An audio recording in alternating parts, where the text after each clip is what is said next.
नमस्कार दोस्तों। मैं सदैव ही हिंदी विषय का कोई महत्वपूर्ण टॉपिक लेकर उपस्थित होता हूँ साथियों, लेकिन आज कुछ अलग तरह का विषय है और वह है इतिहास से संबंधित।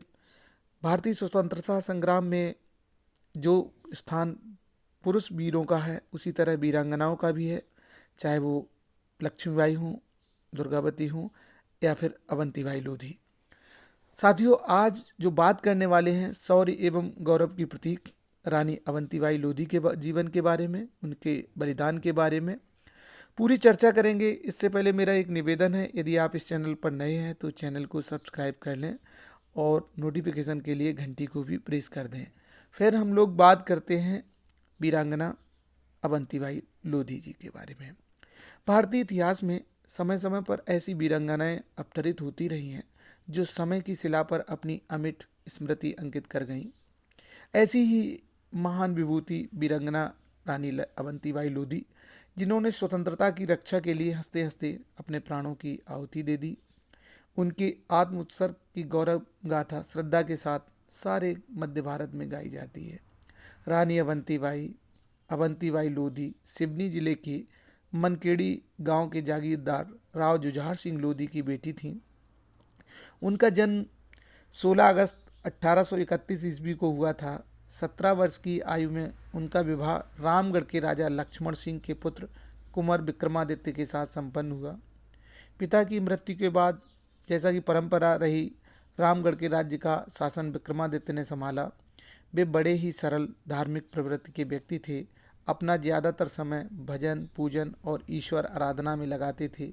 समय बीतता गया। रानी अवंतीबाई अमान सिंह और शेर सिंह नाम के दो पुत्रों की माता बनी। कुछ समय पश्चात राजा विक्रमादित्य मानसिक रूप से अस्वस्थ हो गए। इस विषम परिस्थिति में रानी अवंतीबाई ने साहस, धैर्य, शौर्य का परिचय देते हुए रामगढ़ राज्य का कार्य संभाल लिया, अपना राजकाज देखने लगीं। यद्यपि उनके दो छोटे छोटे पुत्र भी थे, लेकिन राजा की स्थिति ठीक नहीं रही तो उन्होंने पूरा राजकाज संभाल लिया। इसी बीच एक और भी दुर्भाग्य उनके साथ जुड़ गया। राजा विक्रमादित्य का निधन हो गया। अपने पति की मृत्यु के बाद रानी ने राज्य संचालन पूरी तरह से अपने हाथ में ले लिया। इसी बीच भारत में प्रथम स्वतंत्रता संग्राम में लिप्त क्रांतिकारियों का संदेश रामगढ़ पहुंचा। इस संदेश के बाद रानी आज़ादी की लड़ाई में जूझने के लिए तैयार हो गई। आप सभी को पता है, भारतीय स्वतंत्रता संग्राम जो प्रथम स्वतंत्रता संग्राम है वह 1857 में हुआ था और उस समय रानी अपना राजकाज देख रही थी। रानी अवंतीबाई ने कोर्ट ऑफ वार्ड के अंग्रेज अफसरों को अपने राज्य से खदेड़ दिया और रामगढ़ का शासन अपने हाथ में पूरी तरह से लिया। रानी की लोकप्रियता दिनों दिन बढ़ने लगी। रानी ने अपनी सैन्य शक्ति बढ़ाई और अंग्रेजों से टकराने सशक्त संगठन तैयार किया और बड़ी सेना तैयार की। उन्होंने सैनिकों के साथ रानी ने शाहपुर, मिंचिया, नारायणगंज को अपने कब्जे में लिया और मंडला की ओर बढ़ी।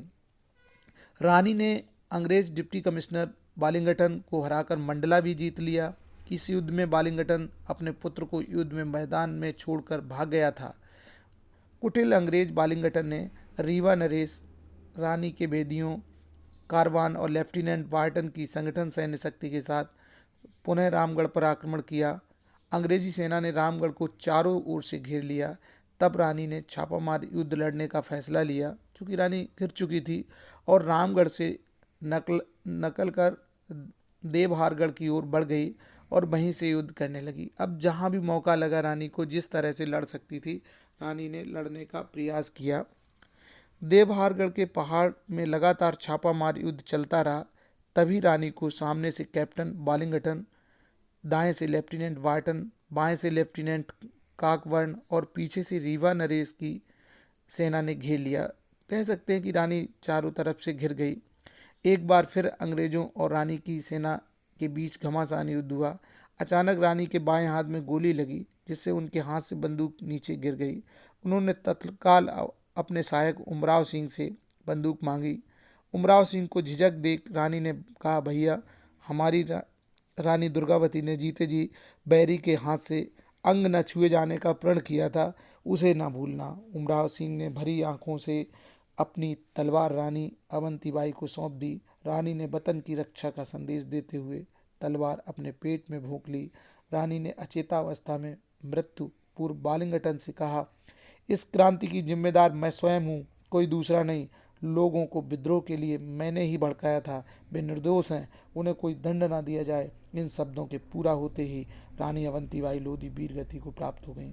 उनका बलिदान, उदात्त जीवन, वीरता, साहस और बलिदान ज्योतिपुंज की तरह आज़ादी के दीवानों का और देशभक्त की भावना रखने वाले लोगों के लिए वास्तव में प्रेरित करने वाला रहेगा। रानी अवंतीबाई लोधी वास्तव में भारतीय इतिहास की ऐसी महिला वीरंगना है जिनके जीवन को पढ़कर, जीवन को सुनकर हमारे आज भी रोए रोए खड़े हो जाते हैं। कैसी लगी वीरांगना अवंतीबाई लोधी की वीर गाथा और कैसी लगी उनकी जीवन गाथा, हमें कमेंट्स बॉक्स में लिखिएगा। यद्यपि ऐतिहासिक जानकारी है, कोई यदि त्रुटि रही हो तो बिल्कुल मैं क्षमा प्रार्थी हूँ। वीडियो देखने के लिए आपका धन्यवाद।